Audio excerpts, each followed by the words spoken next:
Get ready for a glimpse into the heart of a singer-songwriter, where the journey matters as much as the music. Let's uncover the heart behind the art. Hey everyone, my name is Rob Aguiar, and this is a glimpse into the heart of a singer-songwriter interview series. Today, we're in conversation with Mississauga's own Matt Hinojosa of Jammer's Waffle House, an award-winning indie rock band founded through a strong passion to make music.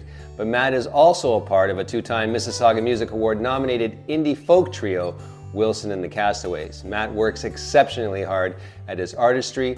He plays multiple instruments and has an ever-growing repertoire of familiar favorites and original compositions. He's a definite crowd pleaser, engaging an audience and always leaving them wanting one more song. Matt, you've been part of the Glimpse journey for several years now, and you're always ready and willing to add your heart and your music to build community and make the world a better place one song at a time. So thanks very much for being here. It's an honor to get to pick your brain a little bit about vulnerability, your songwriting processes, and your journey as a whole. Hey Rob, hello friends, Matt Hinojosa here. Thanks so much for joining me today. I'm so excited to talk about songwriting and music and everything else in between. So without further ado, let's get going. All right, Matt, let's jump right in. A recurring theme explored throughout the interview series has always been the very personal nature of songwriting. You're a part of two collectives. You front one of them. How do individual backgrounds and experiences influence the collective sound and themes of your music? Yeah, so I guess when it comes to my individual background, music's always been a huge part of my life growing up. My parents exposed me to a lot of eclectic music, and whenever I got the chance to make music, I guess in an educational setting, I always enjoyed it. I always thrived in it. And, in extension, after, finishing music school, I had a lot of opportunities to make music with Jammer's Waffle House and Wilson and the Castaways. And it's been, a journey, and I've really enjoyed the opportunities that I've had to make music with such talented people. And I think that's absolutely informed, who I am today. And I always like to think if I'm bringing my past self along for the ride, musically speaking. And, there's just so much that goes into everybody who gets up on stage. They're always carrying a story with them. And I think that's what audiences are looking to connect with a story. And, the more of that you can show in your performance, the more you're able to get some people to listen to your music. And, a lot of the themes and things that we deal with in Jammer's Waffle House kind of come from my own personal life. Music's always been an outlet for me to, kind of unpack those thoughts. And I think, music is just such a wonderful way to make sense of the world. And it's always been helpful for me to make sense of the world through music. And I think, like I said, you're bringing your past self along for the ride. And, it's always fun to bring him. Matt, another artist that I recently interviewed said that sharing vulnerable experiences is a huge part of your job as an artist. What role does vulnerability play for you when writing lyrics, and how concerned are you that they resonate with a wider audience? Yeah, when it comes to vulnerability, I wholeheartedly agree that that is a huge part of the job, so kudos to whoever suggested that. I think that's a huge component of breaking down the barrier between the audience and the performer. Showing your authentic self is never a bad idea if you're trying to make something creative, and I think that's what, like I said, people are looking to identify with. For me personally, like I said, music has been a way for me to, make sense of the world and kind of to help work through some personal things in my life. And there, for me, I think if you're trying to be authentic to yourself, and if it's going to make sense to you, and you're putting your whole heart into it, I think it's going to be there for somebody else. I've always heard that if you're playing for the audience, you'll never, win them over. And it's being true to yourself, and I think that's the reason that most people get into this, because they want to make sense of the world through music. And I think, getting a little vulnerable and kind of peeling back the curtain a bit about who you are is a great way to start. That's awesome, Matt. Another common theme that I've discussed with songwriters over the last year is the unexpected writer's block, or more concerning, periods of creative stagnation. Do you feel that these moments are rooted in emotional, mental, or external pressures? And do you think these moments serve a purpose, such as a need to rest and recharge, or a push to try a new direction, or simply a lesson of resilience? I love this question. I think we don't talk about kind of hitting that wall enough. In an industry like music, it's very easy to burn yourself out. You know, there's a lot of pressure to constantly be generating content, be generating ideas. You know, with the way that things have gone in the last couple of years, you know, being on top of your, you know, best idea at all times has never been more important, and that puts a lot of pressure on you. And you know, when people are going through periods of, you know, bringing in good content, good ideas, good songs, there is a toll. And I think the domains that you touched on, I think it's a combination of the three that kind of leads to that, you know.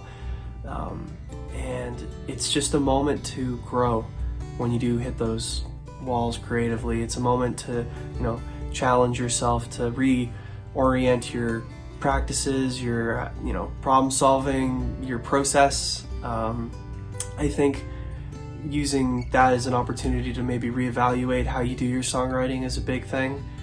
Collaboration. Anytime I've had, you know, difficulties with coming up with things, I always find myself falling back on my bandmates, or, you know, my influences, or just people that are all, you know, around me that are musical, and just kind of seeing where things are, and seeing where I can do, or what I could be doing differently, or if there's something I might be missing. You know, it's a very vulnerable thing, and, you know, imposter syndrome is very much a thing, and sometimes you get in your own head about it and think, oh, I'm not cut out to do this, or I'm not meant to make music. And you know, it's so easy to get negative and go down that road. But you know, I think, like I said, just an opportunity to grow, push yourself, reevaluate things, be true to yourself. You know, you got to this point for a reason, and there's no reason to abandon that thing that's gotten you this far. So yeah, I think when you get a chance to reevaluate and look at your process, that's the way to go.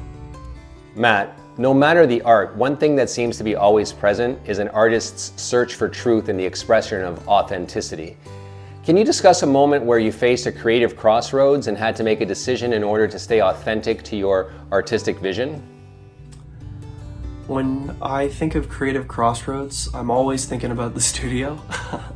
A lot of my tougher decisions in my career have come from, you know, the studio and recording and working out ideas. And I think that's a wonderful part of the process when you're having discussions with the band or the producer or the engineer, and you're just kind of trying to find out what's best for the song.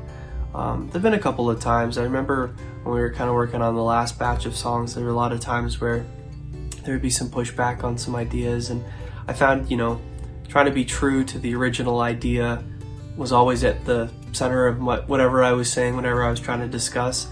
And you know, I think it's important to kind of fight for your artistic vision, and you know, not that you're creating a discourse between you and your bandmates or whoever you're having this discussion with, but I think, you know, it's important to have that pushback, because, you know, a band full of, you know, people just saying yes to everything, you know, you're not gonna come up with something that's truly great. So I always appreciate, you know, when people provide suggestions and ideas, but I also believe, you know, it's important to fight for what's, you know, where it came from. And yeah, so like I said, like there are a couple of times in the studios where, you know, oh, what do we do this? What do we try that? I don't really like that tone. What if we add this? Well, this lyric isn't, you know, and you know, I think it says something if you're able to articulate your artistic vision and, you know, convey it respectfully. And, you know, I think whenever you're getting a chance to do that, it's only going to make the song better. So, creative crossroads, probably got to stay at the studio, but I love it, and I hope that I continue to have those discussions, because it always just leads to better music, better production, and everyone feels better about it, you know? Matt, I have often said that lyrics tend to find me exactly when I need them. They can empower me, help me realize something, allow me to see something differently, and at times they can simply kick my ass because I deserve it. Can you share a specific lyric, either of your own or from another artist, that holds a special significance for you personally? When it comes to a specific lyric that holds a big significance to me, the first thing that kind of came to my mind was the song Melody Memory by Kevin Hearn. It's off his album Days and Frames, which is an absolutely fantastic record, which I recommend everybody checks out. And yeah, specifically the chorus, which is a melody like a memory in my head, which kind of gets repeated towards the end of the song. And there's a lot of like fun layers, there's harmony, there's some really cool chord changes with this very hypnotic swaying kind of beat. And for me, it's a song that kind of holds a lot of comfort and significance. It makes me think about when I was first getting started with the networking side of the music industry and trying to get, you know, the band's foot in the door, getting us into places, trying to connect with artists and promoters. And I used to have this album on all the time, just on a loop. It was actually, it was before it even came out. It was on CBC First Listen, and I remember just kind of refreshing it and listening to all the tracks as much as I could before it officially came out. And yeah, just kind of thinking and hearing those words, it just brings me back to that moment and kind of keeps me you know, in check, and gives me a perspective of how far that I've had the opportunity to come in this world of music, you know, making music with such talented people, making music with you know, amazing experiences. It's been, you know, really surreal, and this song really kind of helps me put that into perspective. And it's every time I hear it, so I'm always thinking about, you know, sitting in my kitchen on my computer. It came out in like November, so it was very snowy, and I just think that song just has such a striking image in my head. And you know, it's just a lovely song, lovely melody, and every time I hear those words, that's where I go. All right, Matt, this is my favorite part of the interview. It's time for some music. What do you got for us today? All right, now it's time to play some music. The song that I've decided to perform today is called Just a Face, and it is a song that was one of the first songs that I wrote for Jammers Waffle House. I wrote it all the way back in my high school days, and it's kind of gotten a little bit of a second wind with the band. I've kind of done a little bit of a rearrangement of it to make it a little bit more up-tempo and a little more folky. But yeah, it's just a song about kind of trying to make sense of where I fit in the world, just kind of grappling with the sheer size of, you know, the sheer amount of people that exist in this world, and you know, just kind of processing, you know, where I am and where I stand. 1, 2, 3, 4.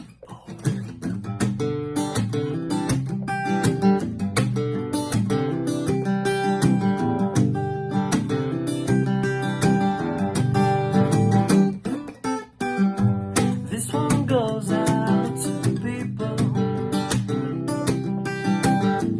This one goes out to the crowd. This one goes out to all the times. Say my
Thanks so much. Wow, Matt, that was awesome. You know I'm a big fan of your work, and I'm very proud to call you a friend. Thank you for being a longtime member of the Glimpse family, and thank you for adding your voice to this interview series. It's been an honor for me to be able to share a glimpse into your heart as a singer-songwriter. Thanks again for being here, Matt. Thanks so much for listening. I hope you guys had a good time. Once again, my name is Matt Hinojosa. You can find me at Matt Hino Music on Instagram, or my band Jammers Waffle House at Jammers Waffle House, or my other band Wilson and the Castaways at Watka Music. Thank you so much for listening. Thank you so much for joining us today, and hopefully we'll see you soon. Take care. That's it for this segment of Glimpse into the Heart of a Singer-Songwriter. A big thanks to our sponsors and supporters for their generosity. Support the music. Like, share, and subscribe for more incredible interviews coming soon.